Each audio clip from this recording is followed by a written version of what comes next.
दिखाएं तो सही ये मंत्र किस में लिखे हुए हैं। हमारे गुरुजी संत रामपाल जी महाराज एक एक वेद शास्त्र को बोल के दिखाते हैं। ये धर्म गुरु नहीं है, ये कथावाचक है। वेद और ग्रंथ कभी नहीं दिखाते। सबसे बड़ी हिंदुओं के साथ धोखा। जो नकली धर्म गुरु है ये सिर्फ अपना चोला धारण करके बैठे, इनके पास कोई सत्य ज्ञान नहीं है, ना ये गीता वेद पुराण किसी में से कोई स्पष्ट बात नहीं बता रहे। इन लोगों से ऐसे ऐसे क्वेश्चन पूछ रहे हैं हिंदू भाई जा जाके इनके सत्संगों में या इनके जो कथावाचकों से, इनका जवाब तक नहीं आता। ये राधे राधे ओम भगवते वासुदेवाय ऐसा कोई मंत्र जाप है ही नहीं, तो ये लोग हमें मूर्ख बना रहे हैं। मेरी तो आत्मा ठुक गई थी। अब दिल ठोक के कहते हैं संत रामपाल जी जैसा संत है ही नहीं जी धरती पे।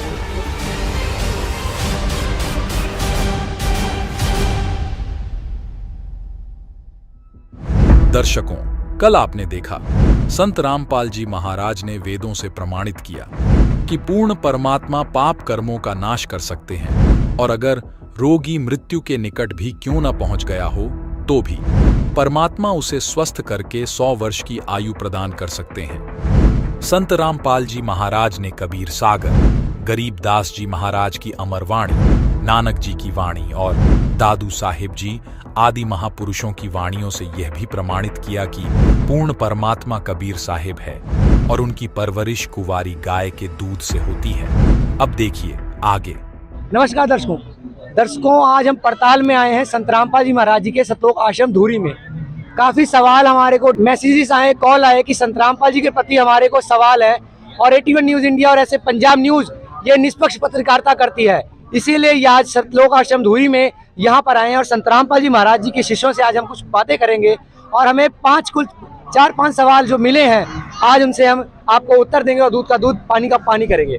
सवाल नंबर 1 है जी कि संत रामपाल जी महाराज हिंदू विरोधी हैं। ये शंकर जी की पूजा छुड़वा देते हैं, हनुमान जी को बोलते हैं भगवान नहीं है, राम जी भगवान नहीं है।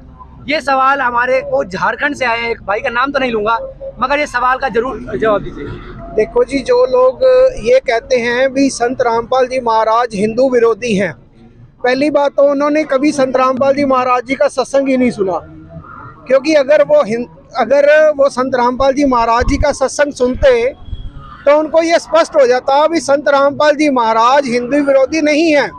क्योंकि संत रामपाल जी महाराज जो है वो हिंदू धर्म के जितने भी पवित्र सदग्रंथ हैं, जिसमें हम श्रीमद् भगवत गीता, चारों वेद और 18 पुराण, वो सभी के सभी आपको संत रामपाल जी महाराज उंगली रखकर पढ़ाते हैं और उसी में से ही जो बताते हैं। संत रामपाल जी महाराज अपनी तरफ से कुछ नहीं बताते, वो आपको वेद और गीता के बारे में ही बता रहे हैं और हिंदू धर्म की ही है, किसी और धर्म की है बताइए। मगर क्वेश्चन एक अपने झारखंड से एक और है, रांची से है, उन्होंने सवाल किया है कि ये जो गीता वेद दिखाते हैं वो तो अपने आप से छपवा लिया है। आप बताइए जी, अगर वो उनकी गीता संत रामपाल जी महाराज की खुद छपाई हुई है, आप खुद की गीता प्रेस गोरखपुर से ले और सेम उसको मिला के देख लो, अगर उसमें सेम ना हो तब आप कहो भी उन्होंने खुद छपाई हुई है। संत रामपाल जी महाराज तो खुद कहते हैं भी आपके घर में सदग्रंथ पढ़े हैं, आपके घरों में पढ़े हैं, लेकिन आपने उसको कभी पढ़े नहीं है। पढ़े हैं लेकिन पढ़े नहीं उसको, तो घर में पढ़ी हुई चीज का कोई फायदा नहीं है। दर्शकों, यहाँ आपको स्पष्ट करना चाहेंगे कि संत रामपाल जी महाराज जो भी प्रमाणित शास्त्र दिखाते हैं वो हर आम हिंदू भाइयों के घर पर रखे हैं। इसलिए आपसे पुनः निवेदन है कि आप अपने शास्त्रों को दोबारा से देखें और सच्चाई को जानें। देखो जी, गीता और वेद ये किसके हैं? हिंदू धर्म के हैं जी। संत रामपाल जी महाराज जो हैं वो ज्ञान जो दे रहे हैं जी, वो गीता और वेदों में से ही दे रहे हैं। शास्त्रों के अलावा कोई पुस्तक नहीं दिखाई। अगर हमारे घर पे वेद और गीता पढ़े हैं लेकिन हमने उसको पढ़ा नहीं है, घर पर रख दी है, लाल कपड़े के अंदर बांध कर हमने घर पे रख रखी हैं, लेकिन उसको पढ़ने का उसका समय नहीं है हमारे पास। और जिन धर्मगुरुओं ने हमारे को ये पढ़ के सुनाए, उन्होंने अर्थों का अनर्थ कर रखा है।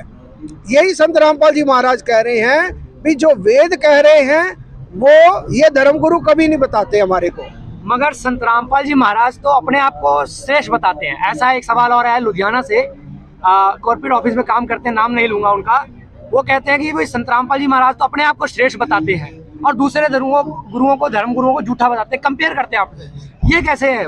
देखो जी, संत रामपाल जी महाराज अपने ज्ञान को सर्वश्रेष्ठ बताते हैं, अपने आप को सर्वश्रेष्ठ नहीं बताते। वो बताते हैं भी हिंदू धर्म के अंदर जो ज्ञान है वो सर्वश्रेष्ठ है। क्या संत रामपाल जी महाराज अन्य धर्म गुरुओं की निंदा करते हैं? ऐसे उठ जाते हैं, न समझाऊं तो उल्टे पड़े न कहो वाह भाई वाह निंदा करता है रामपाल तो। अरे भले आदमी हो, इसे बड़े बड़े माइक लाकर टेलीविजन पर मैंने निंदा करने में टाइम पाया। ऐसा मूर्ख हूं मैं कि मैं निंदा करूं, अपने कर्म बिगाड़ूं। परमात्मा कहते हैं तिनका कबू ना नींदिए जो पाया तले हो और कभी उड़ आखन पड़े पीर घडेरी हो। हम तो तिनके की निंदा नहीं कर सकते, इतना पाप लगे हमारे को। लेकिन जो परमात्मा ने डंडोरा पीटा था, सच्चाई कहा था ढोल के डंके पे, आज सेवा दास को मिली है और आखिरी सांस तक निभाऊंगा, चाहे सांस तड़के निकल जाओ।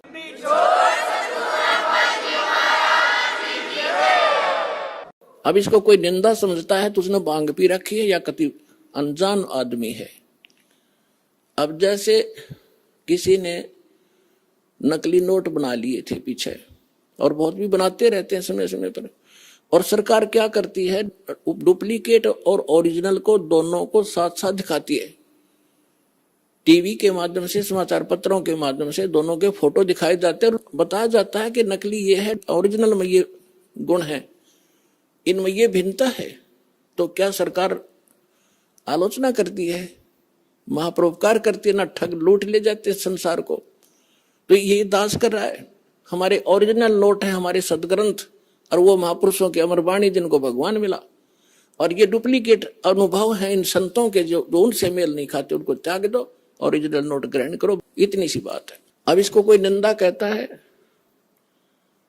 तो कुछ दिनों में फिर वो इस ज्ञान को समझकर गुणगान किया करेगा, रोया करेगा एकांत में बैठ के, कैसे महापुरुष के बारे में मैंने क्या शब्द बोल दिए। कबीर साहब कहते हैं सतगुरु के सिजदा करूं कर्म छुटाए कोट, और जो ऐसे सतगुरु की निंदा करे फिर जम तोड़ेंगे होठ। उसके बुरा हाल होगा उन लोगों का आगे चल के, समय पर ना सब ले दो। दर्शकों, यह वीडियो देखने के बाद स्पष्ट हुआ कि संत रामपाल जी महाराज अन्य धर्म गुरुओं की निंदा नहीं करते, बल्कि मानव समाज के लिए महापरोपकार का कार्य कर रहे हैं। आज तक ये जितने भी नकली धर्मगुरु हैं, इन्होंने आज तक हमारे को वेद और किताब खोल के ही नहीं दिखाए। हमारे को वेद खोल के दिखाए, कभी किसी धर्मगुरु के चैनल के ऊपर आपने उनके सत्संग सुने होंगे, कभी किसी भी धर्मगुरु ने किसी गीता को खोल के दिखाया हो, किसी वेद को खोल के दिखाया हो, या किसी पुराण को खोल के दिखाया हो? तो बताइए, ये सिर्फ अपनी अटपट करते हैं, अपनी बात करते हैं, लेकिन वेदों का कभी भी हवाला नहीं देते। पीछे आपने देखा होगा अनिरुद्धाचार्य जी एक डिबेट के ऊपर बैठे हुए थे, जहां उन्होंने देवी भागवत पुराण के अंदर से, उन्होंने भागवत पुराण के अंदर से एक राधा शब्द मतलब कि अपना थोपने की कोशिश की, और वहीं स्टेज पर बैठे हुए दूसरे उनके जो साथी थे उन्होंने उनको साथ के साथ ही टोक दिया। तो इसका मतलब ये है, ये अर्थों के अनर्थ कर रहे हैं। लेकिन संत रामपाल जी महाराज जो हैं, वो वेद को और गीता को, बाइबल को आपके घर में पढ़ी है, आप देख लो उठा के, वो आपको उंगली रख रख के पढ़ाते हैं, बताते हैं भी इसमें जो लिखा हुआ है वो सत्य है। लेकिन हमारे को धर्म गुरुओं ने आज तक उस सत्य के बारे में जानकारी नहीं दी है। आप देख सकते हैं दोस्तों, अभी भी पलड़ा भारी है, लोगों के सवाल हमारे पास अभी और भी हैं। आज पुष्टि करके जाएंगे कि संत रामपाल जी सच्चे हैं, या फिर जो लोग के सवाल हैं, या फिर मनगढ़ंत जो कहानियां गिर रहे हैं इनके अनुसार वो सच्चे हैं। तो चौथा मेरा सवाल ये रहेगा कि कहीं कहीं हमने सुने हुए हैं, इंस्टाग्राम रील पे जब आते हैं कि संत रामपाल जी भगवान जी की जय, यानी कि जो संत रामपाल जी महाराज जी के जो श्रद्धालु हैं वो अपने गुरु को भगवान मानते हैं। तो क्या इंसान भगवान हो सकता है? क्योंकि संत रामपाल जी तो इंसान है। कौन जवाब देगा जिसमें आप जवाब देंगे जी? चलिए आप जवाब देंगे। देखिए जी, संत रामपाल जी महाराज पूर्ण संत के रूप में आज पृथ्वी पे मौजूद हैं। वो पूर्ण परमात्मा के अवतार हैं। हम उनको भगवान इसलिए कहते हैं कि जो काम भगवान करते हैं। अब हम छोटे से थे, बच्चे थे, जब हमने सुना भगवान क्या काम करता है, वो कहता है भगवान अंधे को आंख देता है, कोढ़ी को काया देता है, निर्धन को माया देता है। ये काम तो भगवान करता ही है ना। तो ये काम अगर आज कलयुग के अंदर एक संत पूरा कर रहा है, पूरा सब काम कर रहा है, तो हम किस प्रकार उसको भगवान ना कहे। और परमात्मा की एक वाणी है, पर्वत पर्वत में फिरा और कारण अपने राम, और राम सरीखे संत मिले जिन सारे सब काम। दर्शकों, अब आपको कुछ ऐसे श्रद्धालुओं के अनुभव सुनाते हैं जिनको संत रामपाल जी महाराज द्वारा दी गई सतभक्ति को करने के बाद उनके जीवन में खुशियों की बहार आ गई। ये मेरा लड़का है और ये जो फोटो में जो दिख रहा है, ये दोनों किडनी इसका फेल था और जो है काफ़ी रुपया बोलता था डॉक्टर ने खर्च होंगे, उतना तो मेरे पास पैसा नहीं है। और आदमी ने, डॉक्टर ने बोल रहा था कि ये लड़का बचने वाला नहीं है, इसका पूरा बॉडी में पानी फैल गया और दोनों किडनी फेल है। संत रामपाल जी महाराज के दया से अभी ये स्वस्थ है। मेरा पूरा नाम है डॉक्टर शोभा सिन्हा।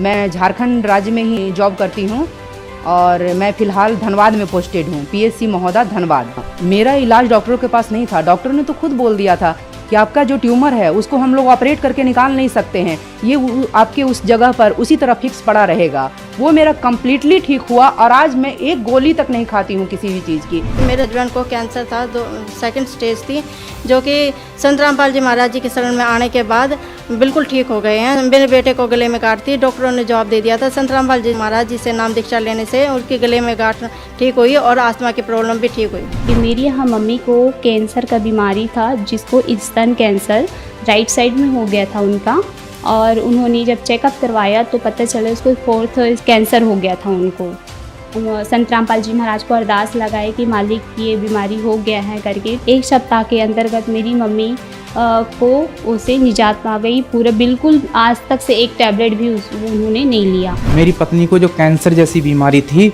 उस कैंसर से मुझे राहत मिली संत रामपाल जी महाराज की शरण में जाने से। और मेरी बीमारी फीसर थी, जो कि कैंसर का रूप होता है, और डॉक्टरों ने हमको तो जवाब दे दिया था कि जाओ, करीब करीब हमें 10 से 12 लाख रुपए लग चुके थे।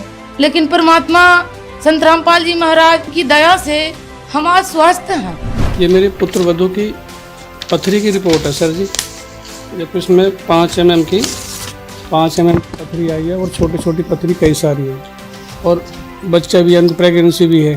संत रामपाल जी महाराज की दया से वो पथरी कब निकल गई पता ही नहीं चला और बिल्कुल स्वस्थ हो गई बिना दवाई खाए। संत रामपाल जी महाराज जी ने मेरी लड़की और मेरी धर्मपत्नी को जानलेवा बीमारी से बचाया, और डॉक्टर और झाड़ फूक वालों को तो इस बीमारी का पता भी नहीं चला क्या बीमारी है, और संत रामपाल जी महाराज जी के नाम दीक्षा मात्र लेने से ही इस बीमारी का पता ही नहीं चला कहाँ गई।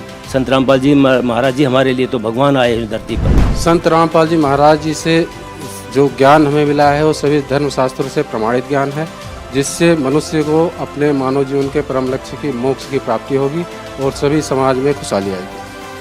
जी बहुत बहुत धन्यवाद। संत रामपाल जी महाराज उस पूर्ण परमात्मा के प्रतिनिधि हैं, और वो काम जो एक परमात्मा कर सकता है और एक भगवान कर सकता है, वो काम आज वो खुद कर रहे हैं। तो हम इसलिए संत रामपाल जी महाराज को भगवान कहते हैं। एक सवाल और मेरा रहेगा अभी कि भक्ति करी जाती है मोक्ष के लिए, मगर जो संत रामपाल जी जो भक्ति दे रहे हैं, क्या वही भक्ति से मोक्ष संभव है? अगर है तो वो कैसे? वो देखो जी, गीता में भी प्रमाण है। 17वें अध्याय के 23वें श्लोक के अंदर लिखा हुआ है, ओम तत् सत इति निर्देशे ब्रह्मणे त्रिविध सिमर्ते। आइए जानते हैं गीता जी से संत रामपाल जी महाराज इस बारे में क्या प्रमाण दिखाते हैं। श्रीमद् भगवत गीता जयदयाल गोविंद का इसके अनुवादक है। ये देखिएगा 17वें अध्याय का 23वां श्लोक, अध्याय नंबर 17 श्रीमद् भगवत गीता, और ये 23वां श्लोक। इसमें क्या कहा है? ओम तत्सत इति निर्देश है ब्रह्मणे त्रिविध समर्थ। ब्राह्मणा तेन वेदा च यज्ञा च विहिता पुरा। इसका अर्थ है कि इस ब्रह्मणे का अर्थ देखेंगे हम बस। ब्रह्मणे माने सचिदानंद घन ब्रह्म का नाम कहा है ओम। ओम तत् तत् सत सत, ऐसा ही है। 3 प्रकार का ब्रह्मणे माने सचिदानंद घन ब्रह्म का नाम कहा है। ब्रह्मणे माने सचिदानंद घन ब्रह्म कहो या परम अक्षर ब्रह्म कहो या अल्लाह अकबर कहो, अल्लाह कबीर कहो, बड़ा भगवान, यानी गीता ज्ञान दाता से कोई अन्य परमात्मा है और उसने अपने मुख कमल से आकर यहाँ पर यथार्थ ज्ञान तत्व ज्ञान बताया है। दर्शकों, संत रामपाल जी महाराज ने गीता जी से प्रमाणित किया कि गीता ज्ञान दाता यानी ब्रह्म का केवल एक ओम मंत्र है और पूर्ण परमात्मा का मंत्र ओम तत्सत है, जो कि सांकेतिक है। इसके अलावा सभी मंत्र मनमानी साधना है जो व्यर्थ है। क्या ये 3 मंत्र का जाप हम कर रहे हैं? आज से पहले हम हिंदू धर्म के अंदर पैदा हुए, लेकिन हमने जो पूजाएं की वो क्या थी? पारंपरिक पूजाएं जो हमारे बाप दादा से पीढ़ियों से चलती आ रही थी, लेकिन हमने उसमें कभी ये सोचा ही नहीं था ये जो भक्ति हम कर रहे हैं ये सही भी है या नहीं है।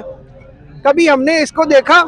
क्योंकि हमने कभी अपने शास्त्रों को उठाकर नहीं देखा, कभी अपने वेदों को नहीं देखा, कभी अपने पुराणों को नहीं देखा।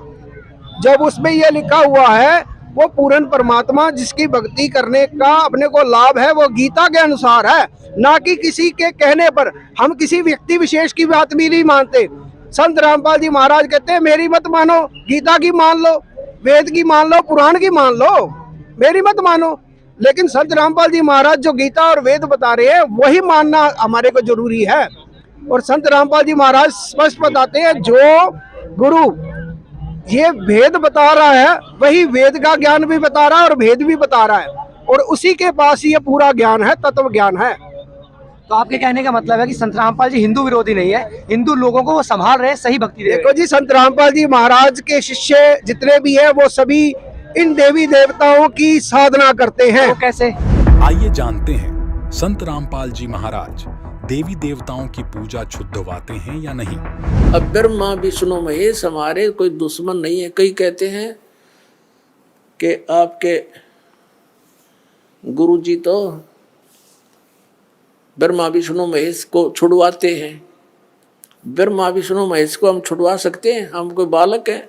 तीनों देवा कमल दल बसे, ये ब्रह्मा विष्णु महेश, प्रथम इनकी वंदना फिर सुन सतगुरु उपदेश।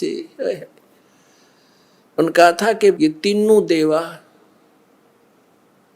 कमल दल में बसते, हमारे कमलों में, इन दलों में अंदर रहते हैं, और प्रथम इनकी वंदना, ये मंत्र जो करते हैं इनकी साधना करते हैं, और फिर सुन सतगुरु उपदेश, सतगुरु के ज्ञान को सुनो और उसका पूरा कंप्लीट कोर्स लो, तब ये बात बनेगी।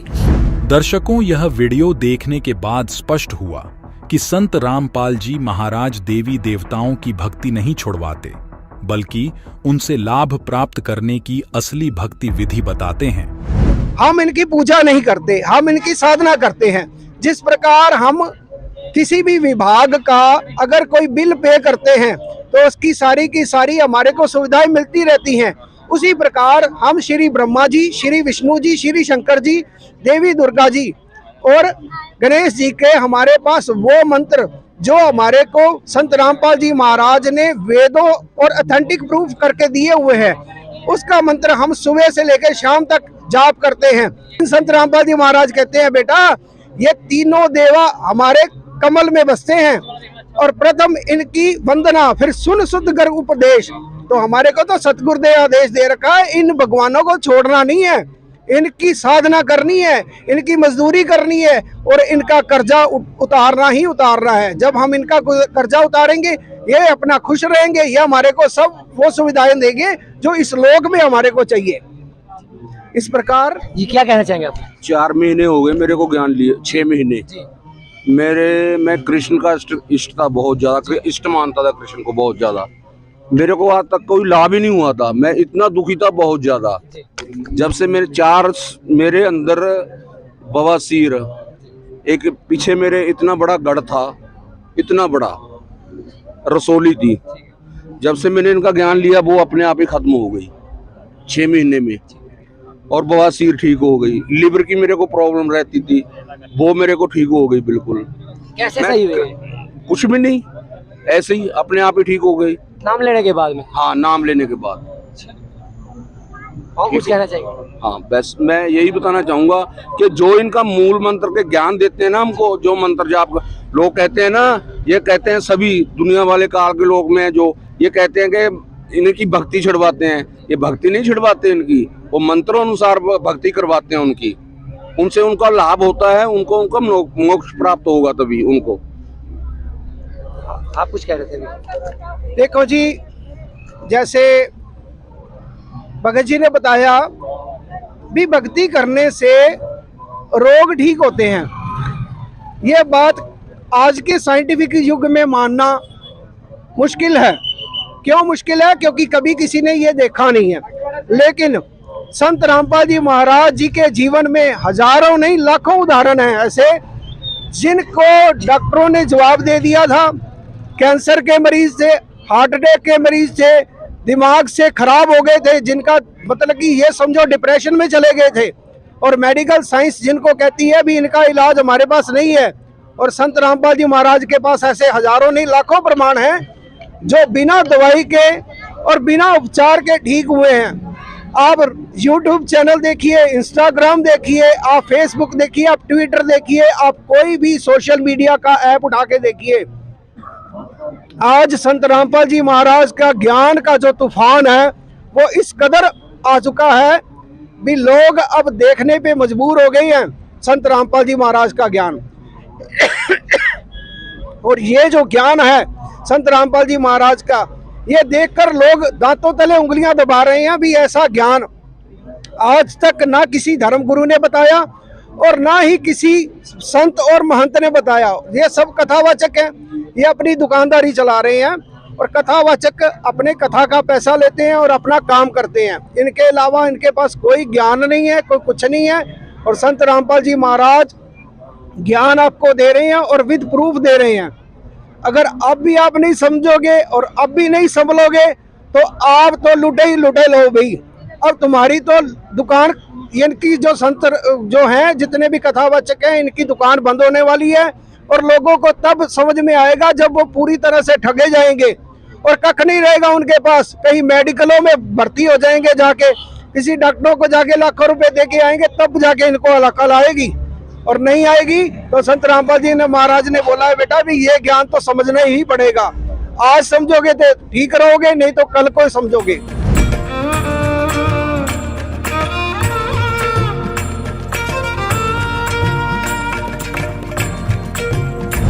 आप मुझे बताइए कि सोशल मीडिया पर संत रामपाल जी महाराज जी के शिष्य जो प्रचार करते रहते हैं कि हिंदू धर्म के जो हमारे भाई बहन हैं वो गीता वेद शास्त्रों का ज्ञान नहीं जानते, तो इसके पीछे क्या कारण है? आपको क्यों लगता है कि उनको ज्ञान नहीं है?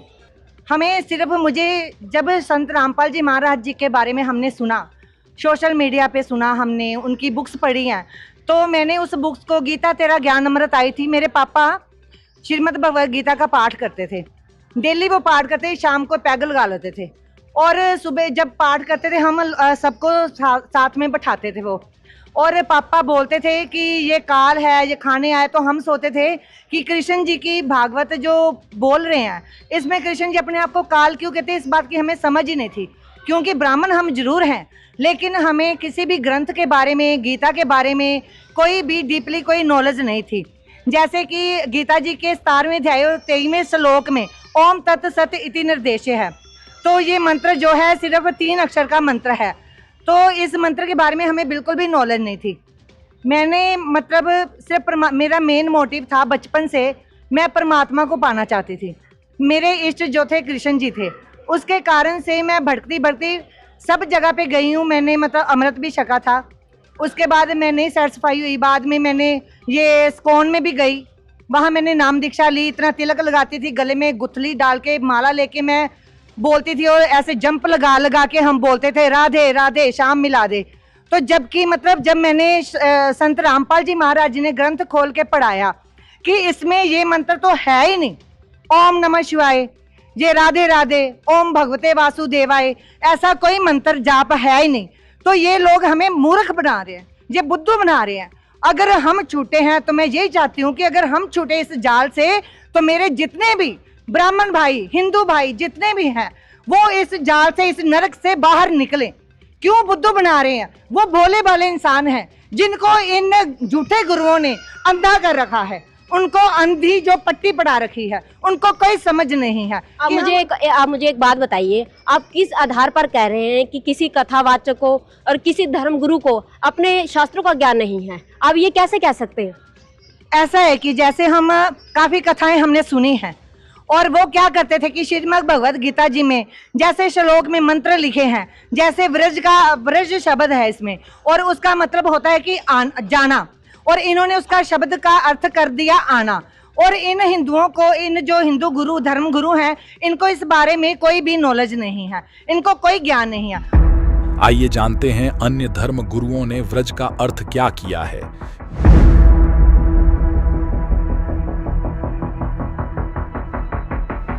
श्री सुधांशु जी आचार्य, श्रीमद् भगवत गीता, आचार्य सुधांशु जी महाराज,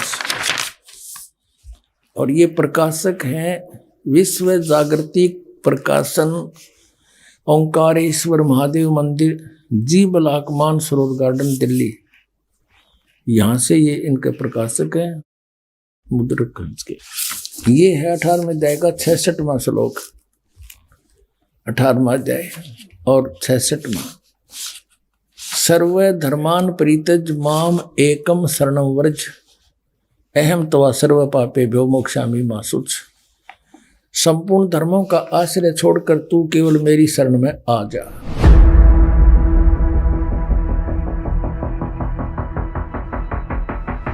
ये है श्री आसाराम जी के आश्रम से अनुवादित और प्रकाशित संत श्री आसाराम जी आश्रम अहमदाबाद, ये यहाँ से छपी है। श्री योग वेदांत सेवा समिति, संत श्री आसाराम जी आश्रम, संत श्री आसाराम जी बापू आश्रम, मार्ग, अहमदाबाद। ये है 18वां अध्याय और 66वां श्लोक। एकम शरणं व्रज, संपूर्ण धर्मों को अर्थात संपूर्ण कर्तव्य कर्मों को मुझ में त्याग कर तू केवल एक मुझ सर्वशक्तिमान सर्वाधार परमेश्वर की शरण में आ जा। व्रज माने आ जा।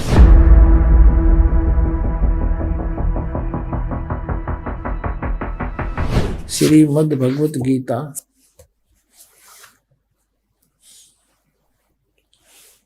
अनुवादक हैं ब्रह्मलीन महात्मा सत्यानंद, महात्मा सर्वज्ञानानंद आदि, संपादक अंशादेश, प्रकाशक मानव उत्थान सेवा समिति 2/12 पंजाबी विभाग नई दिल्ली से। ये इनके मुद्रक हैं Rajeshwari photo states private limited, Delhi. और इनका 8 अध्याय 18वां अध्याय। और यहाँ पर है सर्व धर्मान परित्यज माम एकम शरणं व्रज, अहम तवा सर्व पापेभ्यो मोक्षामि मा शुच।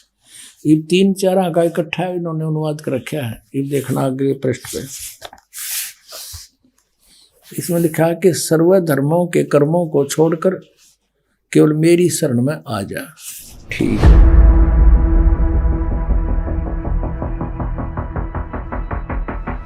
ये है साधक संजीवनी। ये किसके द्वारा है? श्री राम सुखदास। श्री राम सुखदास है इसके अनुवाद करता, तो बड़े महापुरुष माने जाते हैं। और देखना स्वामी राम सुखदास से इसके अनुवादक हैं। और कहाँ से छपी? गीता प्रेस गोरखपुर, ये यहाँ से छपी है। अब इसके आते हैं उसी स्थान पर 18वें अध्याय का 66वां श्लोक यहाँ से है। क्या लिखा है? सर्वधर्मान परित्यज माम एकम शरणं व्रज, अहम तवा सर्व पापेभ्यो मोक्षामि मा शुच। यहाँ देखिएगा, संपूर्ण धर्मों का आश्रय छोड़कर तू केवल मेरी शरण में व्रज माने आ जा। वाह जी वाह।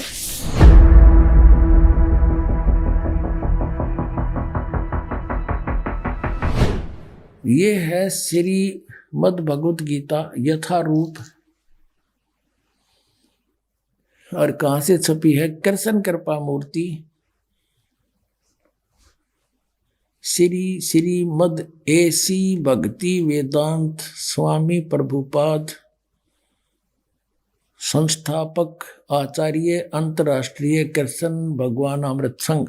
एस्कॉन वाले बोल रहे हैं, एस्कॉन वाले।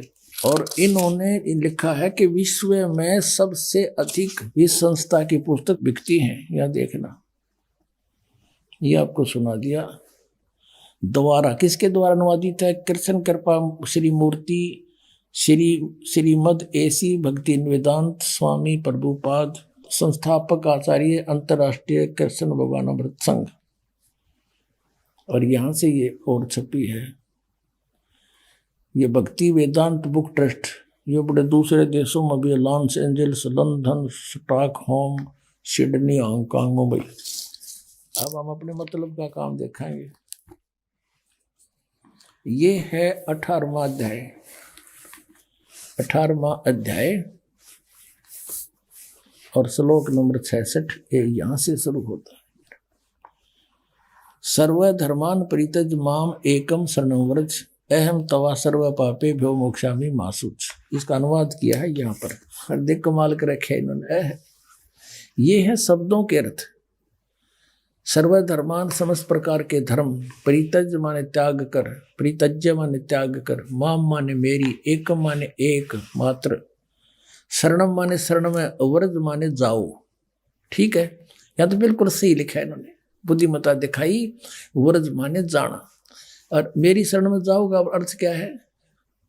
अब यहां देखना, ये अनुवाद है इनका। समस्त प्रकार के धर्मों का परित्याग करो और मेरी शरण में आओ। अरे वाह शेरो, या तो जाना और यहां घुमाना। आइए अब देखते हैं कि संस्कृत हिंदी शब्दकोश में व्रज शब्द का सही अर्थ क्या है। सभी अनुवादकर्ताओं ने बैठा रखा है। सभी ने कहा कि व्रज माने आजा, आना, जबकि व्रज माने जाना होता है। पहले इस शब्द को से क्लियर करते हैं। अब देखिएगा, संस्कृत हिंदी कोश वामन शिवराम आप्टे द्वारा इसका संग्रह किया गया है और यह है मोतीलाल बनारसी दास पब्लिशर्स प्राइवेट लिमिटेड, दिल्ली से प्रकाशित है। इसके 993 पृष्ठ है। व्रज माने जाना, चलना, प्रगति करना, विदा होना, ये सारा है, निर्वासित होना। व्रज माने जाना, आना नहीं होता। गो माने जाना है तो उसका अर्थ आना हो ही नहीं सकता। एक सीधी सी बात है। इंग्लिश वर्ड है गो, उसका अर्थ होता जाना, उसका अर्थ कम नहीं हो सकता। अगर कोई कम करता है तो उसने कोई ज्ञान नहीं। व्रज माने जाना है तो उसका आना जिसने किया है उनको कति ज्ञान नहीं, उन्हें अनर्थ कर दिया। आइए अब जानते हैं कि संत रामपाल जी महाराज ने व्रज शब्द का अर्थ क्या बताया है। अब देखिएगा, श्रीमद् भगवत गीता के अनुवादकर्ताओं की कलाबाजी। ये देखिए, जयदयाल गोविंद का गीता प्रेस गोरखपुर से प्रकाशित है। ये 18वां अध्याय, श्रीमद् भगवत गीता 18वां अध्याय और ये 66वां श्लोक। इसमें व्रज शब्द स्पष्ट है। सर्वधर्मान परित्यज माम एकम शरणम व्रज अहम तवा सर्व पापेभ्यः मोक्षामि मा शुच। क्या अर्थ किया इन्होंने? संपूर्ण धर्मों को अर्थात संपूर्ण कर्तव्य कर्मों को मुझ में त्याग कर तू केवल एक मुझ सर्वशक्तिमान सर्वाधार परमेश्वर की शरण में आजा। व्रज माने आजा। अरे वाह, ये आपने देख लिया, गीता प्रेस गोरखपुर से प्रकाशित में। वो तो इनका कोई ज्ञान है। अब श्रीमद् भगवत गीता अध्याय नंबर 2 के श्लोक नंबर 7 में अर्जुन कह रहा है कि मैं आपकी शरण हूं और आपका शिष्य हूं। आप मुझे यथार्थ ज्ञान बताइए। अब मेरी बुद्धि काम नहीं कर रही है। तो श्री कृष्ण की शरण में अर्जुन तो पहले ही था। अब ये कहे कि मेरी शरण में आ जा, अपनी शरण के लिए कह रहा नहीं कि 3 परमात्मा, सरपुरुष, अक्षर पुरुष, परम अक्षर पुरुष। पुण्यात्मा, गीता जी अध्याय नंबर 8 के श्लोक नंबर 1 में अर्जुन ने पूछा कि प्रभु, आपने जो गीता जी अध्याय नंबर 7 के श्लोक नंबर 29 में कहा है कि जिन्होंने तत्वदर्शी संत मिल गया, उन्होंने सारे अध्यात्म ज्ञान को समझा और सभी कर्मों से परिचित हुआ और वो तत्ब्रह्म से परिचित हुआ, फिर वो जरा और मरण से मुक्ति के लिए ही, छुटकारे के लिए ही वो साधना यत्न करता है, प्रयत्न करता है। वो इस संसार की किसी वस्तु की डिमांड नहीं करता, उस तत्ब्रह्म को जान लेता है। तो यहाँ गीता जी अध्याय नंबर 8 के श्लोक नंबर 1 में अर्जुन ने पूछा, किम तत्ब्रह्म, वो तत्ब्रह्म क्या है जिसके जानकर फिर कुछ किसी वस्तु की डिमांड नहीं करता, जरा और मरण से मोक्ष प्राप्ति ही चाहता है। तो वो किम तत्ब्रह्म, ये देखिएगा श्रीमद् भगवत गीता, जयदयाल गोविंद का इसके अनुवादक हैं, गीता प्रेस गुरुपुर से प्रकाशित है। इसको 8वें अध्याय के ये थोड़ा सा दिखाते हैं आपको, ये देखिएगा 8वां अध्याय 8वां अध्याय। इसके प्रथम मंत्र में, प्रथम श्लोक में अर्जुन ने पूछा, किम तत्ब्रह्म, किम अध्यात्म, किम कर्म पुरुषोत्तम, अधिभूतम च किम प्रोक्तम, अधिदैवम किम उच्यते। वो किम तत्ब्रह्म, हे पुरुषोत्तम, वह ब्रह्म क्या है। अब इसका उत्तर दिया है गीता ज्ञानदाता ने। अब तीसरे श्लोक में श्री भगवान उवाच, वह परम अक्षर ब्रह्म है, वह परम अक्षर ब्रह्म है वो। अब गीता ज्ञानदाता 8वें अध्याय के तीसरे श्लोक में उत्तर देता है कि वो परम अक्षर ब्रह्म है।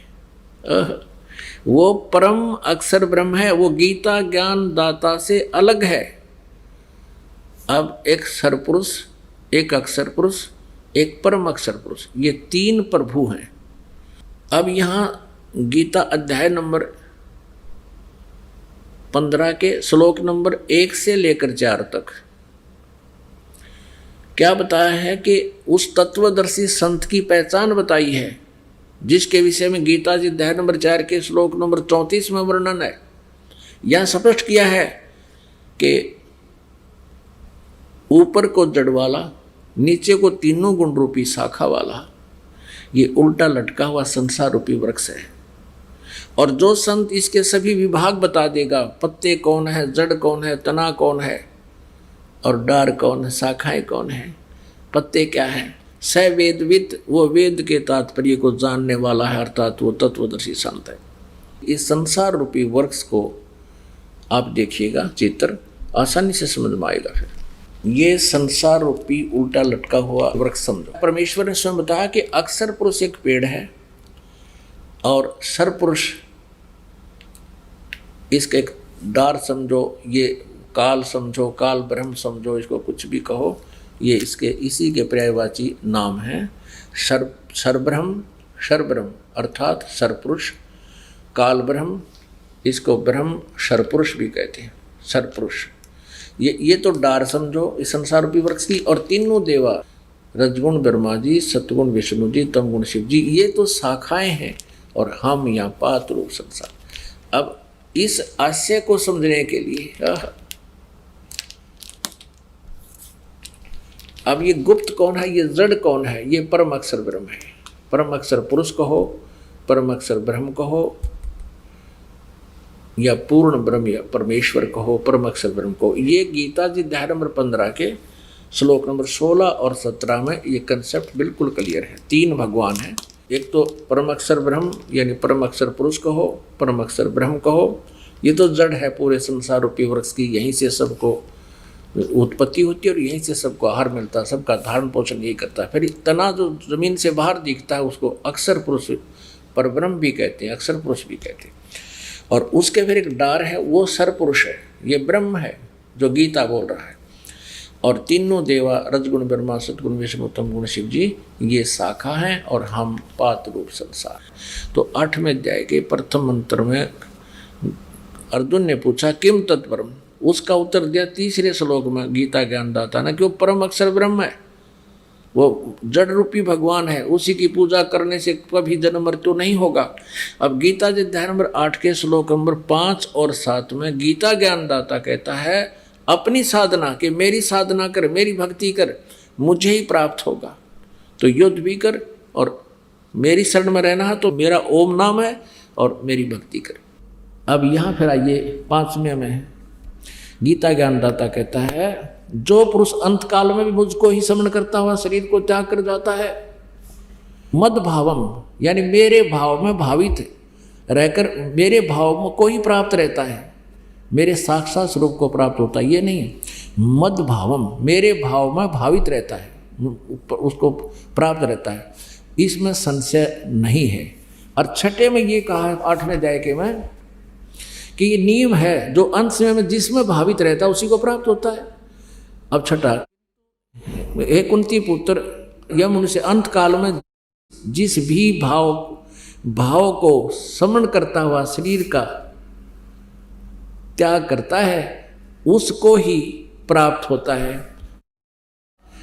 सदा तद भाव भावती उसी भाव से भावित रहता है। ये भाव माने उसी भाव में भावित रहता है, उसी में लगन रहती है। अब मेरी भक्ति करेगा तो मेरे में रहेगा तो मुझे ही प्राप्त होगा, उसकी भक्ति करेगा तो उसको प्राप्त होगा। अब यहाँ 7वें में फिर कहता अपने विषय में गीता ज्ञानदाता 8वें अध्याय के 7वें श्लोक में, इसलिए अर्जुन तू सब समय में निरंतर मेरा स्मरण कर और युद्ध भी कर। कि यहाँ शांति नहीं, लठ बजाना पड़ेगा, मेरे सब शरण में रहेगा तो। और मुझ में अर्पण किए हुए मन बुद्धि युक्त होकर निसंदेह मुझको ही प्राप्त होगा। फिर गीता जी अध्याय नंबर 8 के श्लोक नंबर 8, 9, 10 में उस परम अक्षर ब्रह्म की साधना के विषय में बताया है कि उसकी साधना करनी है। वो परम अक्षर ब्रह्म है, दिव्य पुरुष है, उसकी साधना करने वाला प्राणी उस परमेश्वर के पास चला जाता है। साधना है। अब देखिए अध्याय नंबर 8 का अब श्लोक नंबर 8, 9, 10, 7 तो आपने पढ़ लिया। अब 8वां अभ्यास योग युक्तेन चेतसा न अन्यगामिना परमम पुरुषम दिव्यम याति पार्थ अनुचिंतन। इसका अनुवाद यहाँ देखेंगे। हे पार्थ, यह नियम है परमेश्वर के उस सच्चिदानंद घन ब्रह्म के जो उत्तम परम अक्षर ब्रह्म के ध्यान के अभ्यास रूप योग से युक्त, ध्यान नहीं है ये, अभ्यास योग युक्तेन जो नाम जाप दिया जाएगा वो 3 मंत्र का, उसके अभ्यास योग माने साधना के बल से दूसरे युक्त से युक्त उसमें लगा हुआ, दूसरी ओर न अन्यगामिना यानी और किसी भी देवता की भक्ति नहीं करे, किसी में मन नहीं जावे, दूसरी ओर न जाने वाले चित्त से अनन्य मन से निरंतर चिंतन करता हुआ परम दिव्यम पुरुषम याति उस सच्चिदानंद घन ब्रह्म को प्राप्त होता है, उस परम अक्षर ब्रह्म को प्राप्त होता है। परम प्रकाश रूप दिव्य पुरुष को अर्थात परमेश्वर को ही प्राप्त होता है। ये गीता ज्ञानदाता से अन्य है। 8वें अध्याय का 9वां श्लोक है। ये जो कवियम माने सर्वज्ञ है, इन्होंने सर्वज्ञ कर दिया। यहाँ लिखना था जो कबीर देव है, तो यहाँ ज़्यादा कंसेप्ट यहाँ क्लियर नहीं कर पाएंगे, बाद में बताएंगे। अब यही लेते हैं जो सर्वज्ञ अनादि सबके नियंता यानी कुल का मालिक, तीनों लोकों में प्रवेश करके सबका धारण पोषण करता है। गीता जी अध्याय नंबर 15 के श्लोक नंबर 17 में उसके विषय में जानकारी है। उत्तम पुरुष तु अन्य उसके विषय में कह रहे हैं। जो कवियम अनादि यानी सर्वज्ञ अनादि सबके नियंत्रता और सूक्ष्म से अति सूक्ष्म सबका धारण पोषण करने वाले है। अचिंत रूप स्वरूप आदित्य वर्णम सूर्य की तरह साकार यानी प्रकाश में, सूर्य की सदृश बताया है तो वो साकार है लेकिन है तेजों में। एक रोमकूप में करोड़ सूर्य मिला दे, करोड़ चंद्रमा सतपुरुष के सतलोक में, ऐसी उसकी तेज है और वो ये निराकार बतावे। आदित्य वर्ण, आदित्य मन सूर्य जैसे शरीर वाला, सूर्य के समान अविद्या से अति पुरे उस सच्चिदानंद घन परमेश्वर का सेवन करता है। जो व्यक्ति, यहाँ लिखा है, जो पुरुष उस सर्वज्ञ नादि सबके धारण पोषण करने वाले सूर्य के सदृश अविद्या से अति परे, यानी उस साकार परमात्मा, तेजो में साकार परमात्मा का सेवन कर सच्चिदानंद घन ब्रह्म प्रस्तात अति परे सच्चिदानंद घन परमेश्वर का सेवन करता है। अब 10वें में देखना, कमाल कर दिया। अध्याय 8 का श्लोक 10 पढ़ रहे हैं।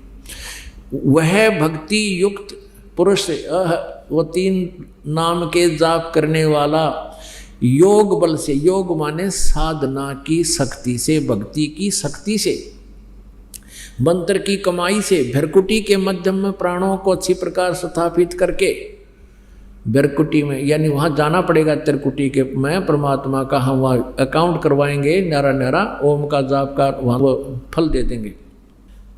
अब यहाँ लिखा है वह भक्ति युक्त पुरुष अंत काल में योग बल से, यानी उस 3 मंत्र के जाप की कमाई से बेरकुटी में पहुंच जाएंगे और वहां फिर इनका अलग अलग अकाउंट देना होता है। प्राणों को अच्छी प्रकार स्थापित करके फिर निश्चल मन से सिमरण करता हुआ उस दिव्य रूप दिव्यम परम पुरुषम एव उपैति, दिव्य माने दिव्य, उस परम अक्षर ब्रह्म को ही प्राप्त होता है। ये समझो, गीता जी अध्याय नंबर 8 के श्लोक नंबर 3 में जो जिसका जिक्र किया है, दिव्यम परम पुरुष परमात्मा को ही प्राप्त होता है, उस परम अक्षर ब्रह्म को ही प्राप्त होता है। और उसका क्या मंत्र है? गीता जी अध्याय नंबर 17 के श्लोक नंबर 23 में कहा है, ओम तत्सत इति निर्देश है ब्रह्मण त्रिविध समर्थ है। ब्रह्मण माने सच्चिदानंद घन ब्रह्म का, त्रिविध माने 3 प्रकार से सिमरण करने का। इस ओम तत् सत, इस 3 मंत्र के जाप का निर्देश है। निर्देश माने नथिंग एल्स, और कोई मंत्र नहीं है। अब यहाँ ओम तो ब्रह्म का, सरपुरुष का मंत्र है, तो अंडरस्टूड है, इसलिए क्लियर कर रखा है। और तत् ये अक्षर पुरुष का, और सत है ये परम अक्षर पुरुष का, परम अक्षर ब्रह्म का। तत् ये गुप्त है, सांकेतिक है, और सत भी सांकेतिक है। ओम ओपन सार्वजनिक है।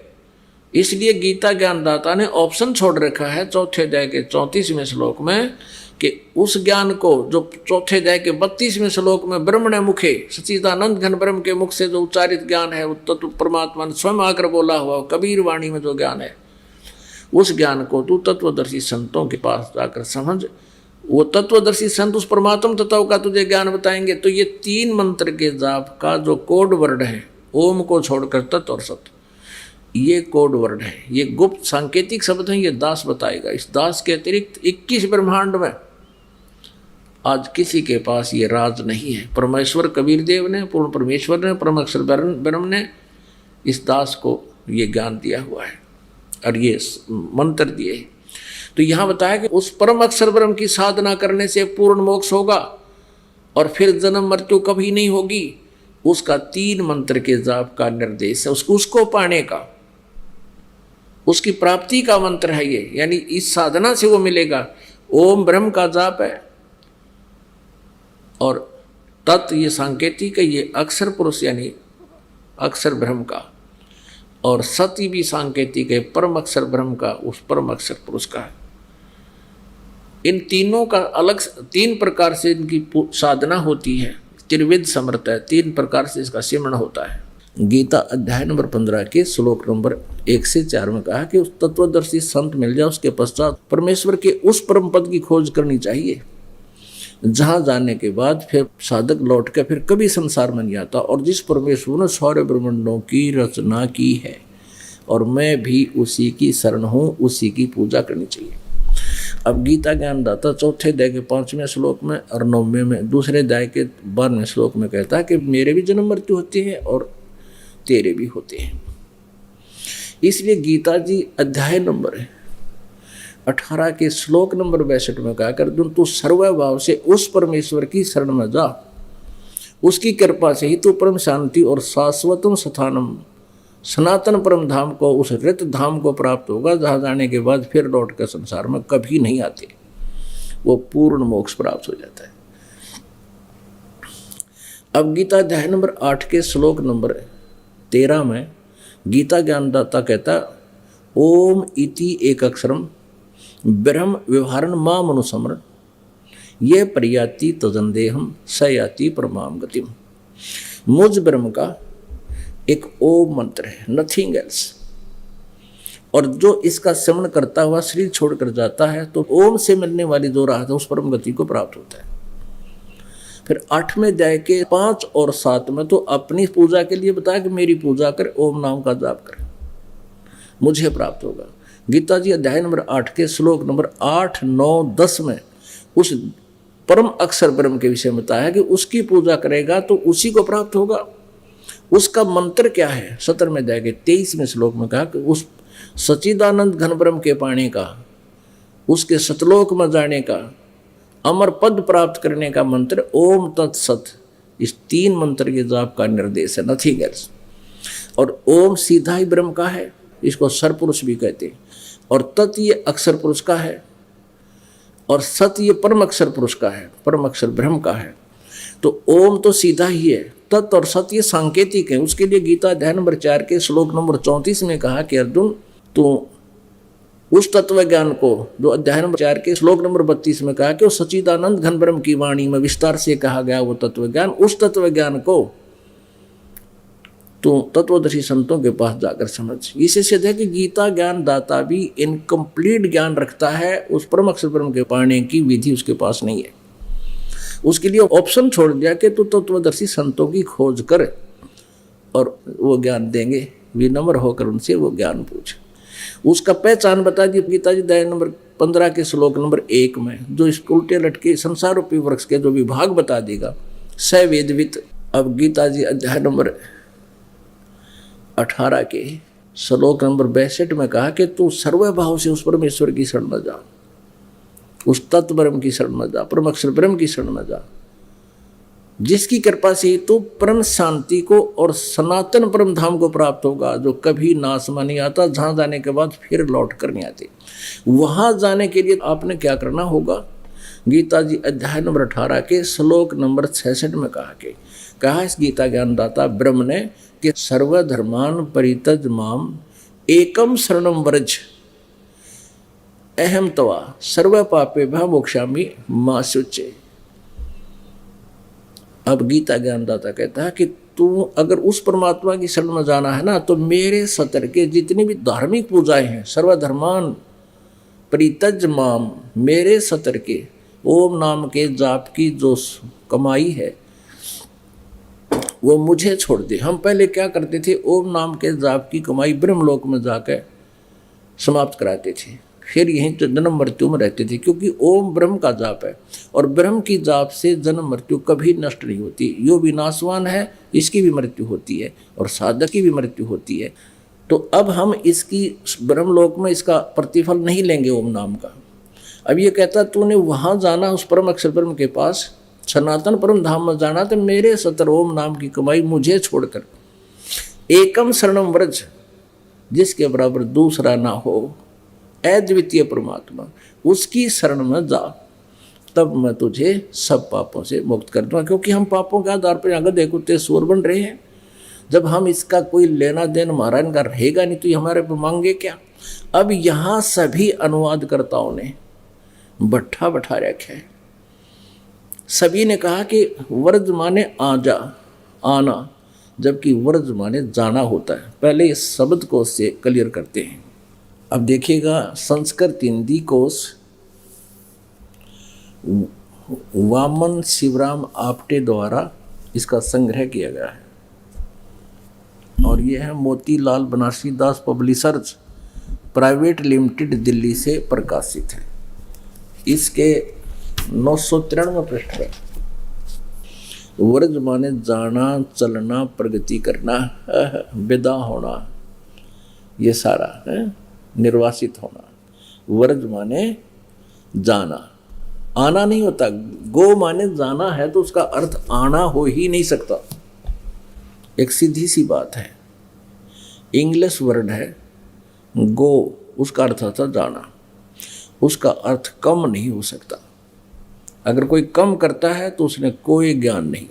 व्रज माने जाना है तो उसका आना जिसने किया है उनको कति ज्ञान नहीं, उन्हें अनर्थ कर दिया। अब देखिएगा श्रीमद् भगवत गीता के अनुवादकर्ताओं की कलाबाजी। ये देखिए, जयदयाल गोविंद का गीता प्रेस गोरखपुर से प्रकाशित है। ये 18वां अध्याय श्रीमद् भगवत गीता 18वां अध्याय और ये 66वां श्लोक। इसमें व्रज शब्द स्पष्ट है। सर्वधर्मान परित्यज माम एकम शरणम व्रज अहम तवा सर्व पापेभ्यः मोक्षामि मा शुच। क्या अर्थ किया इन्होंने? संपूर्ण धर्मों को अर्थात संपूर्ण कर्तव्य कर्मों को मुझ में त्याग कर तू केवल एक मुझ सर्वशक्तिमान सर्वाधार परमेश्वर की शरण में आ जा। व्रज माने आ जा। अरे वाह, ये आपने देख लिया गीता प्रेस गोरखपुर से प्रकाशित में।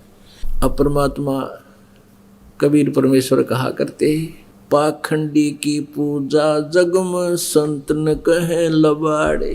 कबीर परमेश्वर को तो कहते ही तो अनपढ़ था, किसी ने पढ़ाया को नहीं है, पंडिता दोहरा घूमिया, ये पंडिता ने काट रहा की टाट, यू कर दिया गहरे, नाश कर रखा, अनर्थ कर दिए। और परमेश्वर ने 600 साल पहले ये बता रखी सारी कहानी, कति यथार्थ रूप दे रखा मालिक ने कबीर वाणी में, सच्चिदानंद घन ब्रह्म की वाणी में ये यथार्थ ज्ञान दे रखा है। निरंजन धन तेरा दरबार, निरंजन धन तेरा दरबार, जहाँ पर तनिक न न्याय विचार। कह कबीर सुनो भाई साधो, यहाँ सब उल्टा व्यवहार। कह कबीर सुनो भाई साधो, यहाँ सब उल्टा व्यवहार। इस सच्चों को तो ये झूठा बतावे, इन झूठों का एतबार। निरंजन धन तेरा दरबार, निरंजन धन तेरा दरबार, जहाँ पर तनिक न न्याय विचार। पुणात्माओं, आप देख रहे हो, अब कबीर परमेश्वर कहते हैं, कबीर ये माया अटपटी सब कट आन अड़ी, और किस किस न समझाऊं या कुआ भांग पड़ी। इस एक का कुएं का पानी पी रहे सारा भांग वाली, और उसी तरह चल रहे हैं। व्रज माने ने कहा आजा, व्रज माने जाना होता है, गोमीन जाना है, उसका कम अर्थ कैसे कर दिया। आज तक आँख नहीं खुली, लगभग 5500 वर्ष हो गए इस गीता जी के को लिखे हुए, आज तक ये कह नहीं समझ सके इस गीता जी में क्या लिखा है। इसमें 3 परमात्मा स्पष्ट हैं, और जो परम अक्षर ब्रह्म है उसी की पूजा से पूर्ण मोक्ष होगा। वो 3 मंत्र का जाप है। ओम तत्सत सीधा नहीं है ये, ओम तो डायरेक्ट है, तत् और सत सांकेतिक ये दास बतावेगा। इस दास के अतिरिक्त किसी के पास ये मंत्र नहीं है, और मोक्ष हो ही नहीं सकता इस मंत्र के बताए बिना। और दास ही अधिकारी है इस पृथ्वी, कोई और अधिकारी वर्तमान में है भी नहीं।